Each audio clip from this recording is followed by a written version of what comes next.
பட்டிமண்டபம் துவங்குகிறது. முதல்ல opening batsman அப்படின்னு சொல்லக்கூடிய ஒரு முக்கியமான பேச்சாளர்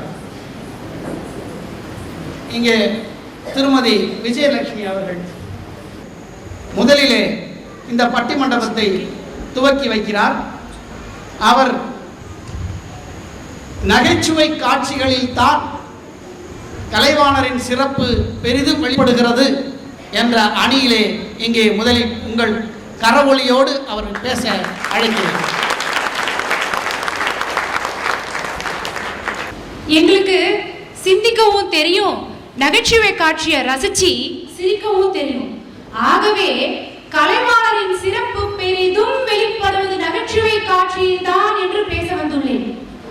வாய் விட்டு சிரிச்சா நோய் விட்டு போகும் பாங்க. அந்த காலத்துல மனுஷன் சிரிச்சா நோய் தடுப்பு சக்தி அதிகமாகுதுன்னு தற்சமய ஆய்வில் வெளிவந்திருக்கிறது.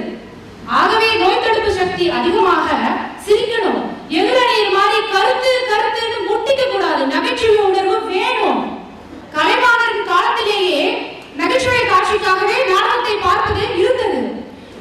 இரும்பு எவ்வாறு காந்தத்தை கவர்ந்து இழுக்குமோ அதுபோல மக்களை தன்பால் நகைச்சுவை காட்சி மூலம் சுண்டி இழுத்தவர் கலைவாணர். குறித்து கொள்ளுங்கள் நடுவர் அவர்களே, காலங்களால் அல்ல என்பதை. வெள்ளத்தை நோக்கி சாறை சாறையா எறும்பு கூட்டம் மொய்ப்பது போல கலைவாணரின் நகைச்சுவை காட்சியை காணத்தான் மக்கள் வெள்ளம் திரண்டது. அதை மறுக்க முடியாது. சாதி ஒழிப்பு, மூட நம்பிக்கை, பெண் சமத்துவம், கல்வியின் அவசியம், சமுதாய மாற்றம் போன்ற சமூக சீர்திருத்த கருத்துக்களை புகுத்தி மக்களை சிரிக்க வைத்ததோடு மட்டுமல்லாமல் சிந்திக்கவும் வைத்தவர். சமுதாய முன்னேற்ற பாதையில் செல்ல வழிவகுத்தவர். இது எப்படி இருக்கிறது தெரியுமா நடுவர் அவர்களே?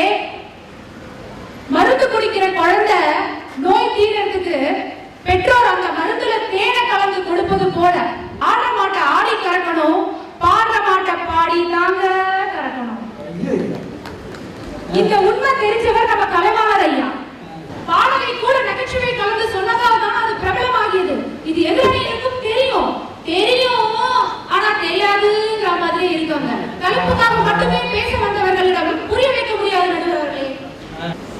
தந்தை பெரியார் ஒரு தடவை சொல்வாரு, நான் சமுதாய சீர்திருத்த கருத்துக்களை மேடையில சொன்னா என்ன எதிர்த்து கல்லு முட்டையெல்லாம் வந்து விழுது. அதே கருத்தை என்.எஸ். கிருஷ்ணன் நகைச்சுவையா சொல்லும் போது மக்கள் ரசித்து கைதட்டி பாராட்டுகிறார்கள் என்று இதை விட வேறு அழுத்தமான காரணம் வேண்டுமா? கலைவாணரின் சிறப்பு நகைச்சுவை காட்சியில் தான் என்பதற்கு ஒரு ரயில்வே பிளாட்பாரத்துல காப்பி விற்கிறவரா வருவாரு Kalaivanar. Coffee coffee coffee coffee coffee, இந்தப்பா எனக்கு ஒரு காப்பி கொடுன்னு காப்பியை வாங்கி குடிப்பார் ஒருத்தர். குடிச்சு பார்த்த உடனே காப்பியா இது டீ மாதிரி இருக்கு. உடனே கலைவாணர் டீ டீ டீ டீன்னு வித்துட்டே போயிடுவார். இந்த டைமிங் சென்ஸ் அவருக்கே உரிய சிறப்பு.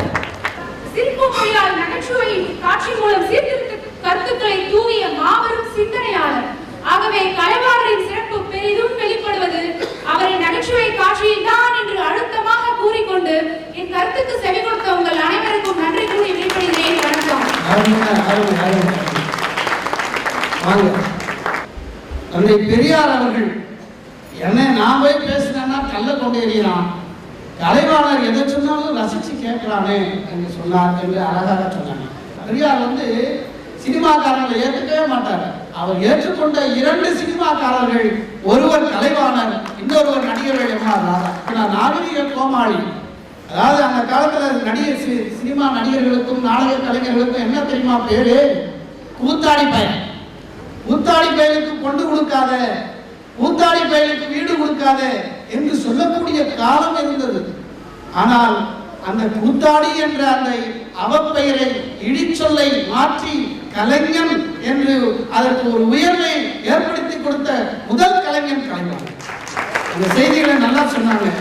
சாதி ஒழிப்பு, மூட நம்பிக்கை, பெண் சமத்துவம்லாம் கருத்துல தானே சொன்னார், நகைச்சுவை காட்சிகளில் தானே சொன்னார் என்று சொல்லி தன்னுடைய அணிக்கு அருமையான ஒரு வலு சேர்த்து விட்டு அமர்ந்திருக்கிற விஜயலட்சுமிக்கு நன்றி.